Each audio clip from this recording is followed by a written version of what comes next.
اب آج کا میرا موضوع ہے شہادت علی رضی اللہ تعالیٰ عنہ۔ اصل میں حضرت علی رضی اللہ تعالیٰ عنہ کی شہادت بھی اسی الفتنۃ الکبریٰ کا تسلسل ہے۔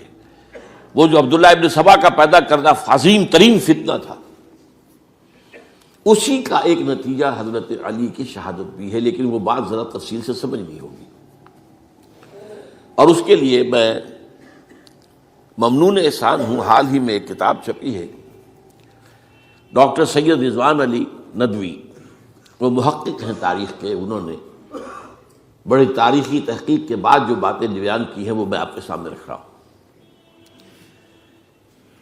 عرب میں جنوب مغرب کی کونے میں، جہاں یہ یمن بھی آباد ہے، اس کے اوپر نجران ہے، اسی علاقے میں یمامہ کا علاقہ کہلاتا ہے۔ یہاں ایک قبیلہ آباد تھا، بنو تمیم۔ یہ جو لوگ تھے بڑے کرخت مزاج، جنگجو، اکھڑ، ضدی، اور جس بات کو ایک دفعہ مان لے اس پر اڑ جانے والے اور مر مٹنے والے۔ یہیں سے فتنہ پہلا اٹھا تھا، سب سے بڑا جو نئے جھوٹے نبی کھڑے ہوئے تھے ان میں سب سے بڑا تو مسیلمہ کذاب تھا، یہی تو علاقہ تھا۔ اور اس کے خلاف اس فتنے کی سرکوبی میں کتنے صحابہ، 1200 صحابہ ایک جنگ کے اندر شہید ہوئے، جن میں 500 جو ہیں وہ حفاظ تھے رضی اللہ تعالیٰ عنہ اجمعین۔ تو یہ لوگ جو یہ تھے بڑے زوردار تھے۔ اس قبیلے کے بارے میں حضرت عمر رضی اللہ تعالیٰ عنہ نے ایک بڑی عجیب حکمت عملی اختیار کی۔ ان کو وہاں سے اکھاڑ کر اور ایران کی سرحدوں پر آباد کر دیا، اب جہاں پر جہاد ہو رہا تھا، تاکہ ان کے اندر جو یہ جنگجوئی ہے یہ اب اس مقصد کے لیے استعمال ہو، اب وہ دارالاسلام کی توسیع کے مقصد کے لیے استعمال ہو، اور وہ ہوئی۔ حضرت عمر نے 2 چھاونیاں بنائی تھی رضی اللہ تعالیٰ، کوفہ اور بصرہ، کیونکہ ظاہر بات ہے کہ اب جو اسلام کا دائرہ پھیل رہا تھا اور اسلامی حکومت پھیل رہی تھی، اور زیادہ تر جو ہے مشرق کی طرف پھیل رہی تھی، ایران اور خراسان وغیرہ کی طرف، تو اب مدینے سے اس کا کنٹرول اتنا آسان نہیں تھا، فاصلہ تھا، تو چھاونیاں بنائیں تاکہ یہ اس سرحد کے اوپر یہ موجودہ مرکز رہے یا فوجیں موجود رہیں، کہیں کوئی بغاوت ہو تو اس کو کچلنے کے لیے وہ قوت فوری طور پر دستیاب ہو سکے۔ یہ لوگ ہیں کہ جو عبداللہ ابن سبا کی فتنے سے سب سے زیادہ متاثر ہوئے۔ ان کی مزاج میں وہ کجی تو تھی نا۔ حضرت عمر بھی ان کا جو ایک مضبوط کنٹرول تھا انہیں دبائے رکھا ہے، اور ان کا رخ جو ہے ایک دوسری طرف موڑ کر اس سے اسلام کو فائدہ پہنچایا۔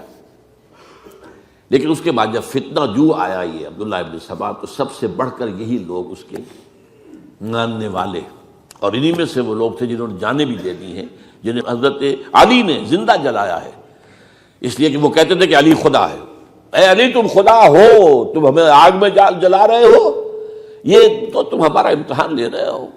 وَلَنَبْلُوَنَّكُمْ بِشَيْءٍ مِّنَ الْخَوْفِ وَالْجُوعِ وَنَقْصٍ مِّنَ الْأَمْوَالِ وَالْأَنفُسِ وَالثَّمَرَاتِ۔ اب وہ اس آیت کو اپنے اوپر منطبق کر رہے ہیں۔ تو یہ جو کرخت لوگ تھے، انہوں نے در حقیقت جو ہے عبداللہ ابن سبا کے کردار میں سب سے بڑا رول پلے کیا، اور انہی کے ہاتھوں حضرت عثمان شہید ہوئے رضی اللہ تعالی۔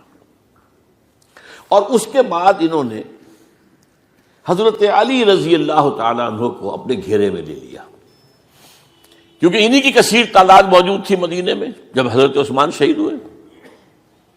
اس کے بعد اب ظاہر بات ہے کہ کوئی نہ کوئی تو خلیفہ ہونا چاہیے تھا۔ حضرت طلحہ سے کہا گیا، انہوں نے معذرت کر لی، حضرت زبیر سے کہا گیا، انہوں نے معذرت کر لی۔ اب ظاہر بات ہے کہ حضرت علی آخر امت کو چھوڑا تو نہیں جا سکتا تھا بغیر امام کے، انہوں نے قبول کر لی، اگرچہ حضرت حسن روکتے رہے کہ ابا جان یہ ان لوگوں کی بیعت جو ہے آپ قبول نہ کیجیے۔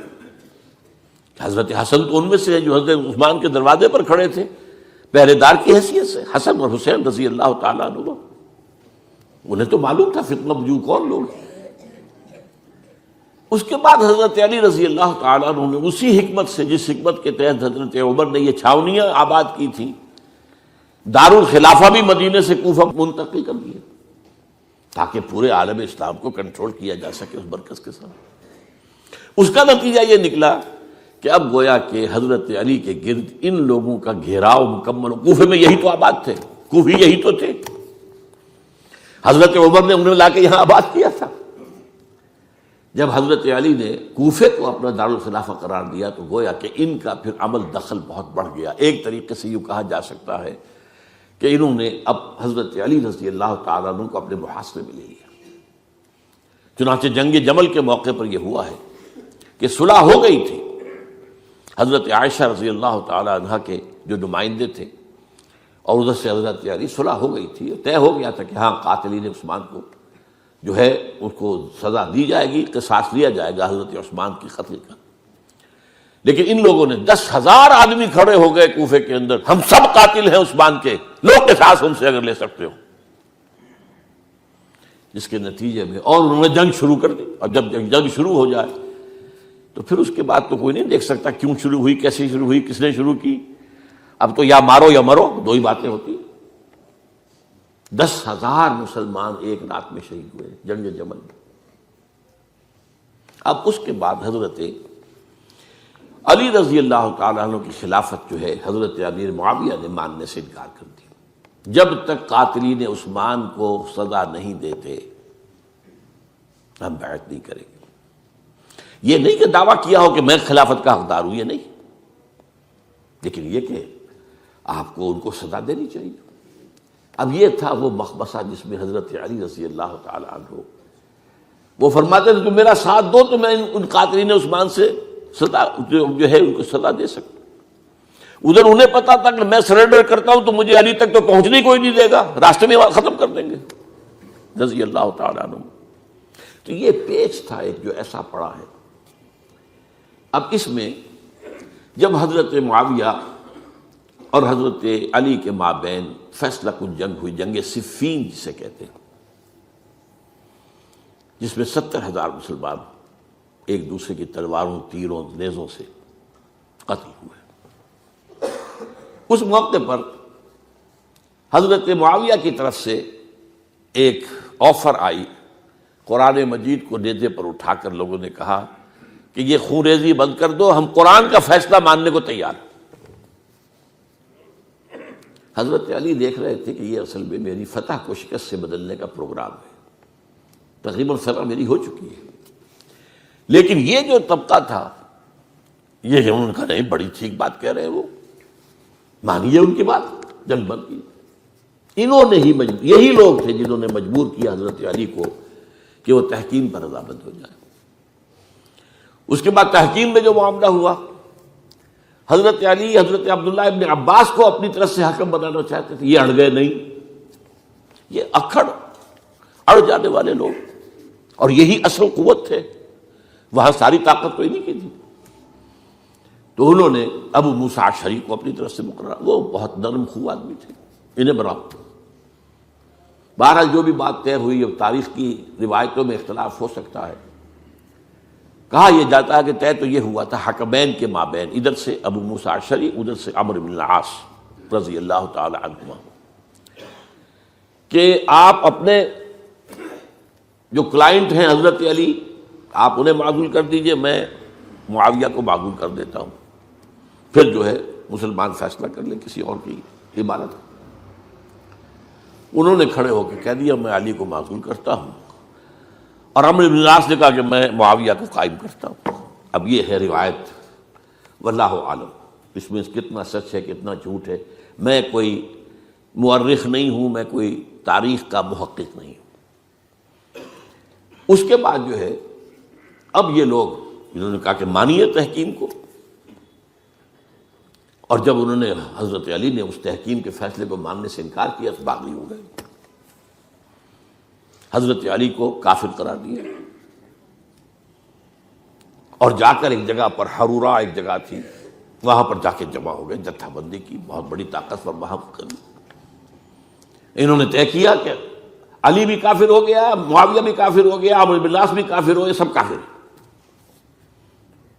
حضرت علی کی طرف سے ایک گئے سفیر ان سے بات کرنے کے لیے، تو انہوں نے کہا تم ہی نے تو کہا تھا کہ تحکیم کو تسلیم کرو، کہ ہاں ہم نے گناہ کیا تھا، کفر کیا تھا، ہم توبہ کی ہم نے. اگر علی بھی مان لے کہ میں نے مان کر کفر کیا تھا اب میں توبہ کرتا ہوں تو ہم ان کی بات مان لیں گے. اب حضرت علی اس طرح کا جھوٹ کیسے بولتے ہیں؟ انہوں نے تو کوئی کفر نہیں کیا تھا. بہرحال انہوں نے پھر بھی نرمی برتی کہ دیکھو اگر تم کوئی خونریزی نہیں کرو گے، فساد نہیں مچاؤ گے تو میں تمہیں کچھ نہیں کہوں گا. لیکن وہ اپنی ان شرارتوں سے بعد نہیں آئے. تو پھر تیسری جو بڑی جنگ ہوئی ہے ان جنگوں میں، جنگ نہروان کہلاتی ہے، حضرت علی کی جنگ خوارج کے ساتھ، جس میں 4000 خارجی جو ہے وہ ختم ہوئے. اور یہ بات اب آپ نوٹ کر لیجئے کہ یہ لوگ جیسا کہ اکھڑ بھی تھے لیکن اپنی بات پر ڈٹ جانے والے تھے، لیکن ساتھ ہی دیندار بھی تھے، نمازی اور روزے دار بھی تھے.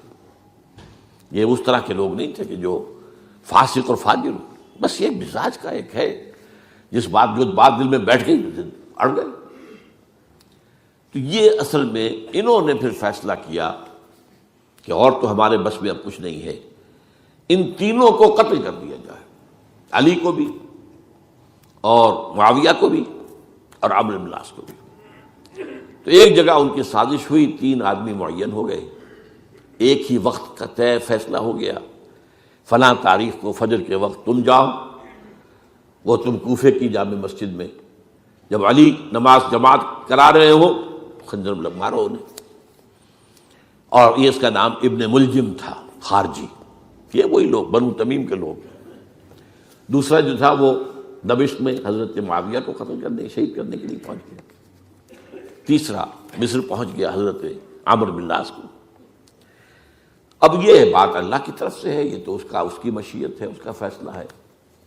حضرت علی پر وار کارگر ہوا، اب شہید ہو گئے. حضرت معاویہ پر وہ وار ذرا اوچھا پڑا، زخمی تو ہوئے لیکن آپ کی جان بچ گئی. عمرو بن العاص اس روز مسجد میں کسی معذوری کی وجہ سے، عذر کی وجہ سے فجر میں آ ہی نہیں سکے، لہذا حضرت علی کی شہادت ہو گئی. اب یہ ہے اصل پس منظر، کن لوگوں نے کیا شہید اصل میں وہ سمجھ لینے کی بات ہے.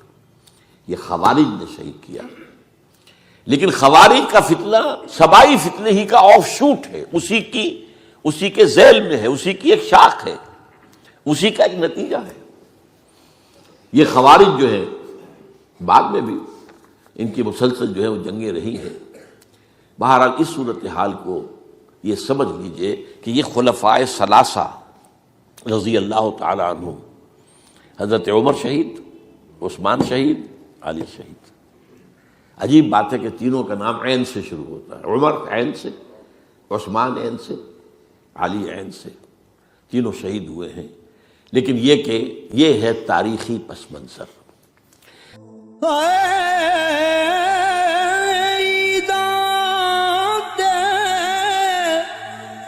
شب رات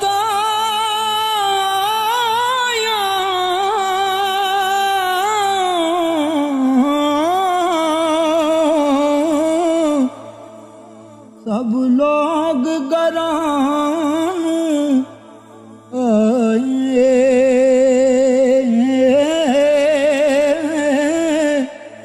او نہیں آئے او پرت محمد جو آپ ہتھیں دفنا